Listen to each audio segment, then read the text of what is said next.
Économie avec une filière étonnante qui se développe en France. La culture du thé est-elle en train de séduire de plus en plus d'agriculteurs? Elle est en place depuis quelques temps, déjà à La Réunion, mais savez-vous qu'il existe des champs de théiers en Bretagne, dans les Landes ou encore en Occitanie?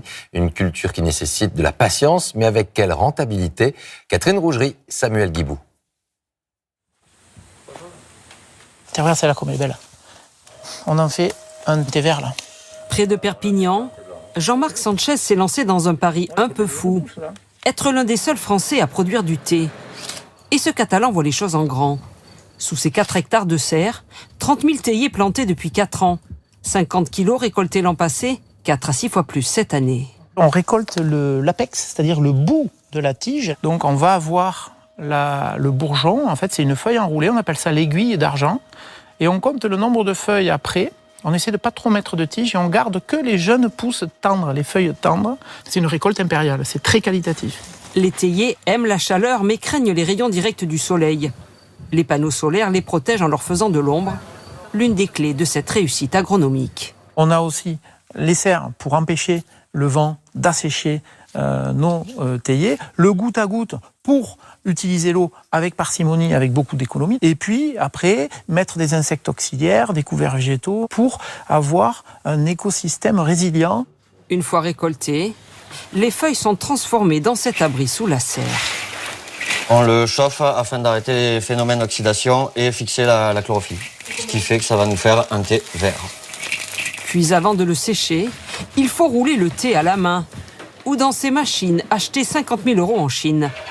Ces frais s'ajoutent aux 450 000 € déjà investis par cet ingénieur en agriculture. Il en récolte à présent les fruits. À Toulouse, cette boutique propose ses premiers thés préparés comme des grands crus d'Asie. Il faut respecter la température qu'il y a sur l'étiquette et le temps d'infusion. Et avec ça, on est sûr d'avoir un bon thé. Vendu 24 € les 50 grammes, 3 à 4 fois plus cher qu'un thé chinois. En salle, des clients aussi surpris que conquis. Je viens de Madagascar, on a l'habitude un peu de boire du thé avec des feuilles et tout ça. Mais non, je ne savais pas qu'on produit en France. C'est plutôt tropical, je pense. Je trouve qu'il y a un arôme de fruits tels que l'abricot, la pêche plate qui ressort beaucoup. Vous pourriez en acheter ? Bien sûr, c'est très bon. En France, les premiers théiers sont apparus à La Réunion dans les années 1950, avant que des producteurs se lancent dans l'Hexagone. Aujourd'hui, ils sont quelques dizaines en France, dont ces planteurs en Bretagne, réunis dans une coopérative par ce transformateur. Ils sont bien formés, n'empêche. Ouais, tout à fait. Il veut massifier la production pour développer une filière. La semaine prochaine, je reçois 5 agriculteurs qui souhaitent se diversifier et entrer dans un cycle de production de thé au sein de la coopérative. Qu'est-ce qui fait qu'ils croient au thé en Bretagne ? Parce qu'on a prouvé que le thé pousse effectivement en Bretagne, qu'on a été classé 3e meilleur thé blanc au monde, donc c'est déjà établi.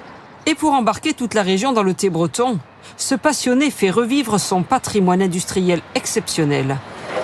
L'ancienne manufacture de Morlaix. À son apogée, elle employait près de 1800 salariés. Aujourd'hui, les anciens moulins de tabac à Prisée, On va venir le répartir tout autour. servent à rouler le thé.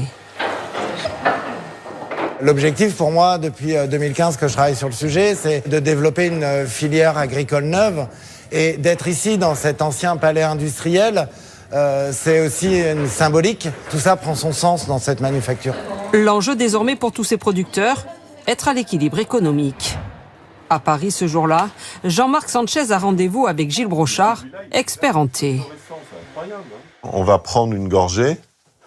Le but, sélectionner les meilleures variétés de thé d'Occitanie et viser le haut de gamme pour pouvoir vendre à un prix élevé et ainsi être rentable. Moi, ce qui m'intéresse dans ces thés, c'est de savoir le potentiel qu'il peut avoir dans les années qui vont venir. Déjà, sur les 4, il y en a au moins 2 qui pourraient très très bien convenir dans les salons de thé ou dans les restaurants. Ainsi que dans les épiceries fines et les boutiques spécialisées.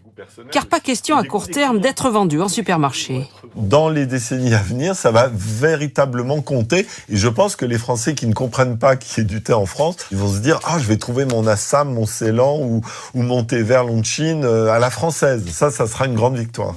Aujourd'hui petit poussé, le thé français pourrait aussi se distinguer en misant sur les arômes uniques de nos terroirs.